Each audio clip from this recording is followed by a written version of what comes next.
Hello students, मेरा नाम है गौरव और आज हम करेंगे एक्सरसाइज नंबर 3.6 का क्वेश्चन नंबर 1 का फिफ्थ पार्ट। अगर आपको बाकी के पार्ट्स देखने हैं तो उनका लिंक मैंने डिस्क्रिप्शन बॉक्स में दे रखा है, तो आप उन लिंक्स पे क्लिक करके देख सकते हो। तो चलिए शुरू करते हैं इस क्वेश्चन को। तो देखते हैं इस क्वेश्चन में क्या कह रहा है ये। Solve the following pair of equation by reducing them to a pair of linear equation. Okay, तो इसमें देखो हमें दो इक्वेशन दे रखी है। हमें सबसे पहले क्या करना है, इन दोनों इक्वेशन को सिंपल फॉर्म में कन्वर्ट करना है। सिंपल फॉर्म में कन्वर्ट करने के बाद हमें इन दोनों इक्वेशन के सॉल्यूशन निकालने हैं। तो सॉल्यूशन निकालने का मतलब क्या होता है, यानी कि हमें x और y की वैल्यू निकालनी है। तो देखो सॉल्यूशन निकालने के ना हमारे पास बहुत सारे मेथड है, जैसे कि आपका एलिमिनेशन मेथड है, सब्स्टिट्यूशन मेथड है और हमारा क्रॉस मल्टीप्लिकेशन मेथड है। तो आपकी मर्जी है, आप किसी भी मेथड से इसको सॉल्व कर सकते हो क्योंकि आंसर आपका सेम आएगा। ओके, तो सबसे पहले हम इन दोनों इक्वेशन को सिंपल फॉर्म में कन्वर्ट करते हैं। तो देखो यहाँ पे क्या दे रखा है, हमारा x और y आपका डिनोमिनेटर में है। तो डिनोमिनेटर में है तो क्या करेंगे, और देखो ये जो x और y है ये आपका 7x के नीचे भी है और आपका -2y के नीचे भी है। तो ये दोनों के नीचे है, तो हम क्या करेंगे, x y को पहले 7x के नीचे लिख देंगे और फिर हम -2y के नीचे लिख देंगे, यानी कि x y को अलग अलग कर देंगे, दोनों के नीचे लिख देंगे। तो देखो इसको इस तरीके से समझो, अगर मैं कहीं a प्लस b को कंप्लीटली c से डिवाइड करता हूं तो इसका मतलब क्या होता है, a भी आपका c से डिवाइडेड है और आपका b भी c से डिवाइडेड है, यानी कि c को हम एक बार a के नीचे लिख देंगे, एक बार हम b के नीचे लिख देंगे। आया आपको समझ? तो सेम उसी तरीके से यहाँ पे x y एक बार 7x के नीचे आएगा और आपका -2y के नीचे भी आएगा, तो दोनों के नीचे लिखते हैं। देखिए हमारी क्या बन जाएगी, देखो 7x divided by X Y minus 2y divided by X Y is equal to 5। Clear? और सेम ये चीज हम दूसरी इक्वेशन के अंदर भी करते हैं। तो देखो यहाँ पे भी 8x divided by X Y आ जाएगा plus 7y divided by X Y आ गया। क्लियर? Equal to 15। अब यहाँ पे देखो x से x कैंसिल हो जाएगा और यहाँ पे y से y कैंसिल हो जाएगा। सेम हियर दूसरी इक्वेशन में भी यही होगा। ठीक है, तो अब ये इक्वेशन हमारी क्या बन गई, देखो 7 divided by y minus 2 divided by x is equal to 5। Okay, और ये वाली इक्वेशन क्या बन गई, 8 divided by y plus 7 divided by x is equal to 15। तो देखो यहाँ पे जो हमारी इक्वेशन आई है, इन दोनों इक्वेशन में जो हमारे वेरिएबल हैं वो आपके डिनोमिनेटर में है। ये आपका x भी डिनोमिनेटर में है और ये आपका y भी डिनोमिनेटर में है। क्लियर? तो मैंने आपको ये चीज बता रखी है ना कि जब भी आपके वेरिएबल डिनोमिनेटर में होते हैं तो क्या करते हैं, उसको जल्दी से जल्दी हमें उसको न्यूमरेटर में कन्वर्ट करना होता है। तो न्यूमरेटर में कन्वर्ट करने के लिए हम क्या करेंगे, न्यूमरेटर में कन्वर्ट करने के लिए हम इनको लेट करेंगे। तो अब इनको लेट करते हैं नेक्स्ट पेज पे। तो देखो ये हमारी इक्वेशन आ गई थी। अब मैं इन दोनों इक्वेशन को क्या लिख सकता हूँ, देखो यहाँ पे क्या है, 7 बाय y है, तो इसको मैं क्या लिख सकता हूँ, 7 को अलग कर सकता हूँ ना, 7 इंटू 1 बाय y लिख सकता हूँ, बिल्कुल लिख सकता हूँ। सेम उसी तरीके से इसको मैं 2 को अलग कर दूंगा, 2 इंटू 1 बाय x हो जाएगा इज इक्वल टू 5। उसी तरीके से ये इक्वेशन भी लिखेंगे, देखो 8 into 1 by y plus 7 into 1 by x equal to 15। तो देखो मैंने जो ऊपर के न्यूमरेटर थे ना उनको अलग अलग कर दिया। तो देखो यहाँ पे हमारी दोनों इक्वेशन में क्या कॉमन चीज है, यहाँ पे देखो यहाँ पे भी 1 बाय y है और सेकंड इक्वेशन के अंदर भी 1 बाय y है, इसके अंदर भी 1 बाय x है और इसके अंदर भी 1 बाय x है। तो जो चीज दोनों में कॉमन होती है ना उसको हमेशा लेट करते हैं। तो मैं यहाँ पे क्या करूंगा, लेट करता हूँ। देखो यहाँ पे मैं लिखूंगा let 1 by y is equal to a। तो मैं 1 बाय y को a लिखता हूँ और उसी तरीके से 1 बाय x को मैं b लेट कर लेता हूँ। तो देखो हमने लेट कर लिया। अब मैं क्या करता हूँ, इन इक्वेशन के अंदर ये वैल्यू पुट करता हूँ। तो देखो ये क्या बन जाएगी, 7 इंटू 1 बाय वाई है ना, तो 1 बाय वाई की जगह a आएगा, तो क्या हो जाएगा 7 इंटू ए माइनस 2 इंटू 1 बाय एक्स है, तो 1 बाय एक्स की जगह b आ गया इज इक्वल टू 5। क्लियर? ये चीज आ गई। सेम उसी तरीके से इस इक्वेशन के अंदर भी पुट करेंगे, तो 8 इंटू ए हो जाएगा प्लस 7 इंटू बी हो जाएगा इज इक्वल टू 15। क्लियर? तो हमने दोनों इक्वेशन के अंदर जो चीज लेट की थी वो हमने पुट कर दी। तो देखो अब ये इक्वेशन क्या बन जाएगी, 7 इंटू ए माइनस 2 इंटू बी है, तो 7 इंटू ए कितना हो जाएगा, 7a minus 2b is equal to 5। तो ये हमारी इक्वेशन सोल्व हो गई। तो इस इक्वेशन को मैं नाम देता हूं इक्वेशन नंबर 1। देखो अब ये इक्वेशन है ना, ये बिल्कुल सिंपल फॉर्म में आ चुकी है। ठीक है, क्योंकि इसके देखो जो वेरिएबल हैं a और b वो आपके न्यूमरेटर में है, तो अब ये सिंपल फॉर्म में आ चुकी है। और सेम उसी तरीके से हमारी सेकंड इक्वेशन क्या बन जाएगी, 8a plus 7b equal to 15, और इस इक्वेशन को मैं नाम लिख देता हूं इक्वेशन नंबर 2।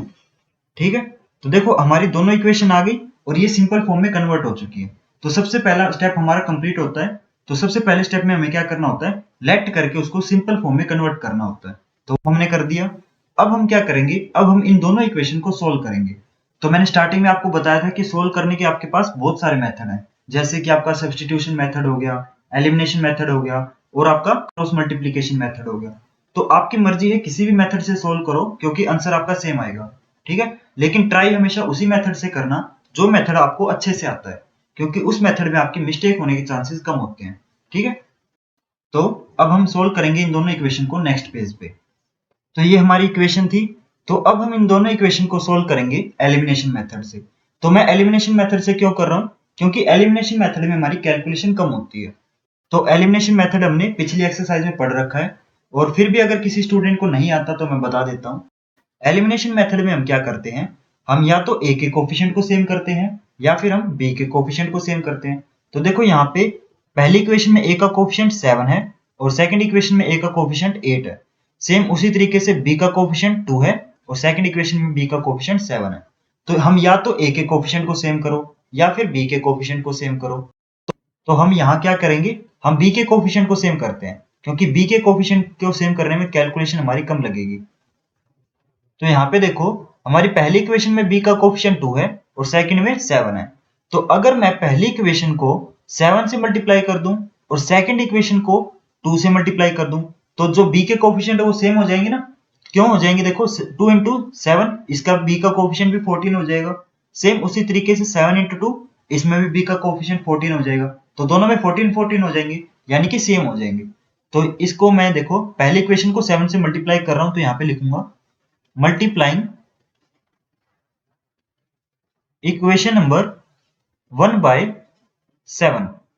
तो मैं फर्स्ट इक्वेशन को 7 से मल्टीप्लाई कर रहा हूं, तो देखो क्या हो जाएगा, ये 7 into 7a minus 2b is equal to 5 into 7।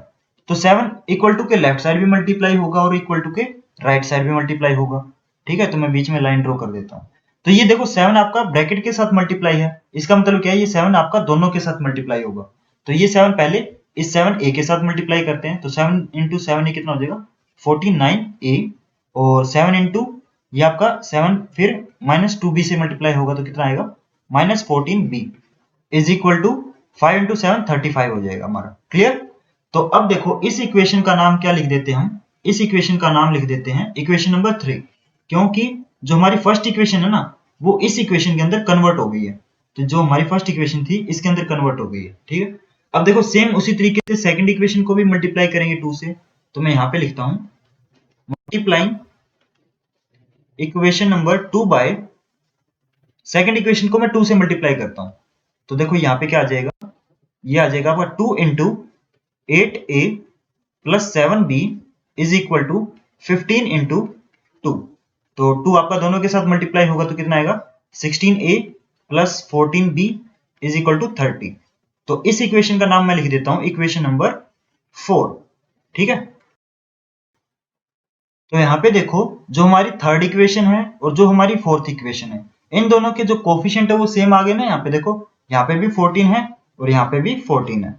तो इससे आगे हम क्या करेंगे, इससे आगे करने का एक स्टेप है, बहुत ही इंटरेस्टिंग स्टेप है, उसका मैं आपको ट्रिक बताता हूँ, क्योंकि बच्चे वहीं पे बहुत ज्यादा कंफ्यूज हो जाते हैं। तो आपको ट्रिक बताता हूँ, वो ट्रिक आपको हमेशा यहाँ हेल्प करेगा। तो देखो अगला स्टेप जो होगा ना वो किस पे डिपेंड करता है, वो इस कोफिशिएंट के साइन पे डिपेंड करता है। तो देखो ये माइनस है और ये प्लस है। तो ये ट्रिक याद रखना अभी जो मैं बताने वाला हूं। देखो कि अगर इनके कोफिशिएंट के साइन सेम आ जाए तो क्या करते हैं, तो हम सब्ट्रैक्ट करते हैं, और अगर साइन आपके डिफरेंट आ जाए तो क्या करते हैं, हम ऐड करते हैं। तो देखो यहाँ पे तो दोनों के साइन डिफरेंट आ गए, एक प्लस है और एक आपका माइनस है, दोनों डिफरेंट डिफरेंट है। तो हम क्या करेंगे, ऐड करेंगे। और अगर दोनों के सेम आ जाते, मान के चलो दोनों की प्लस प्लस आ जाती, तो हम क्या करते हैं, सब्ट्रैक्ट करते। लेकिन यहाँ पे हम ऐड करेंगे। तो इन दोनों इक्वेशन को, यानी कि इक्वेशन नंबर 3 को और इक्वेशन नंबर 4 को मैं ऐड करता हूं नेक्स्ट पेज पे। तो देखो ये हमारी इक्वेशन आ गई थी। अब हम इनको ऐड करेंगे, तो यहाँ पे मैं लिखूंगा adding equation number 3 and equation number 4। तो इन दोनों को ऐड करते हैं। तो देखो यहाँ पे ऐड करते हैं इनको, तो ये क्या हो जाएगा 49a। ये हमारी जो थर्ड इक्वेशन है ना वो हम पहले लिखेंगे, और उसके नीचे सेम के नीचे देखो a वाले के नीचे a आएगा, तो 16a plus 14b is equal to 30। तो इनको ऐड करते हैं, तो हमारा 49a प्लस 16a कितना हो जाएगा, ये हमारा 65a हो गया। और देखो यहाँ पे हमारा माइनस 14b और प्लस 14b है, दोनों के साइन अलग अलग है ना, तो ये क्या हो जाएंगे, आपस में कैंसिल हो जाएंगे। क्लियर? इक्वल टू 35 प्लस 30 कितना हो जाएगा 65। तो देखो ये क्या आ गया, ये हमारा 65a इज इक्वल टू 65 आ गया। 65a is equal to 65।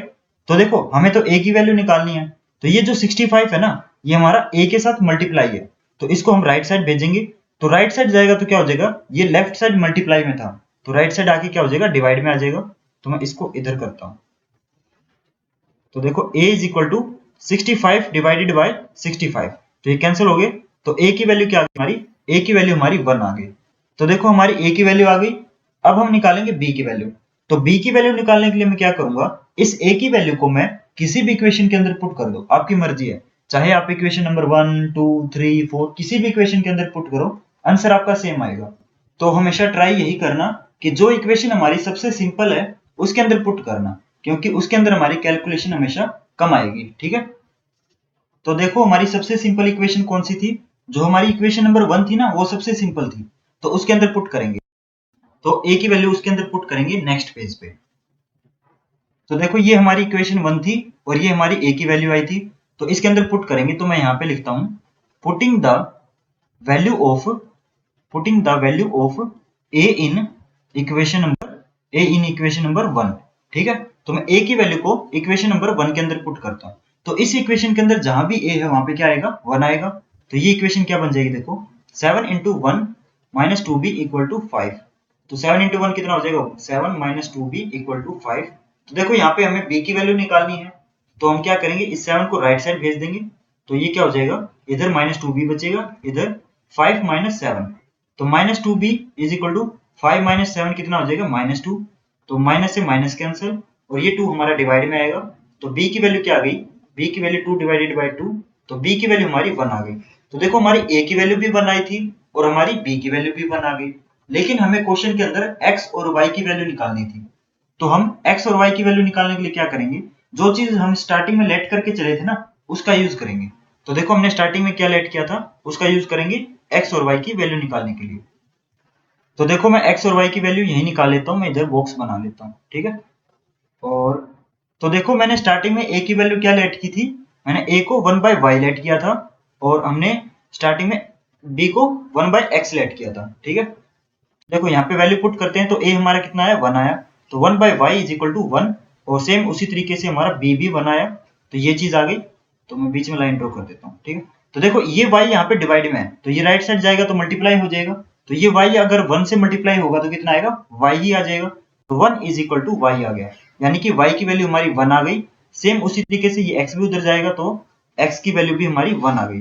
ठीक है, तो हमारी a की वैल्यू भी 1 आई थी, b की वैल्यू भी 1 आई थी, और हमारी x और y की भी वैल्यू 1 आ गई। तो यहाँ पे हमारा क्वेश्चन कंप्लीट होता है।